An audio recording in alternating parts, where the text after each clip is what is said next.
I'm Stephanie Ratliff. I'm a team supervisor and phlebotomist at the Kentucky Blood Center in Pikeville, Kentucky. And my daughter had to have a blood transfusion last year.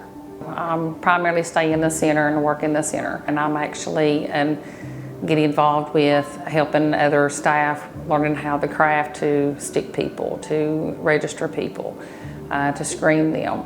I get the blood ready to be transported out at the end of the day once it's been collected.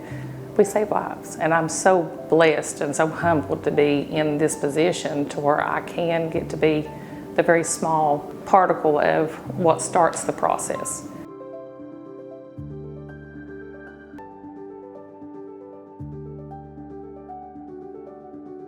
About 20-ish hours into labor, it was decided that we were not going to be able to proceed in the normal, natural way. Emery was not tolerating labor either, neither was I. So it was decided that we would go in for a C-section at that point. Everything seems to be okay at that point, and they wheel Emery out to the nursery. My husband follows. The next thing I remember, I was waking up and they were getting ready to take me out of recovery, and I overheard them say that I lost a lot of blood. From my previous C-section, I had a scar there on the uterus, and it can become very thin, and especially during pregnancy, your next pregnancy, it can get very thin as your uterus grows, and they call that a uterine window. As soon as she was cut into my uterus to deliver the baby, it essentially ruptured. When I seen her, the moment that I seen her, I knew she'd lost a lot of blood.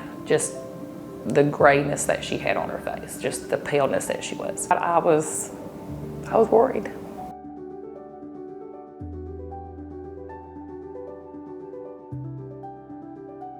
It was taking everything I had to just muster the strength to move from the bed to the chair and take care of my newborn baby and try to eat. I had no appetite. I was very sweaty. I was very weak, very lightheaded. And I just remember telling her that I felt like I could benefit from a unit of blood. She felt really guilty because she knew that there was other people out there that needed it more than her. That was more critical than she was. That was literally life or death moment, and she knew she wasn't there.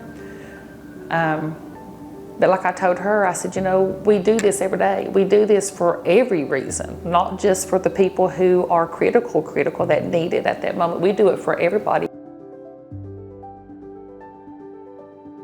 My level was at 9.1, and I've had patients that I've done procedures on at a 5 or 5.5, and being at that level, I could only imagine how weak and how much effort it would take to just muster your name and your birthday when we ask. After she had received it, it was like daylight and dark. I mean, she had color back in her face. Her cheeks was back rosy again.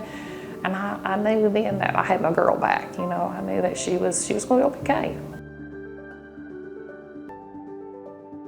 I will always be an advocate to come and donate and give what other people need, because I have seen it firsthand. I have been that patient. I have been the donor. I have been the administrator. I have been a nurse for going on 10 years now. I have administered many units of blood, and I never really knew how those patients felt until that day.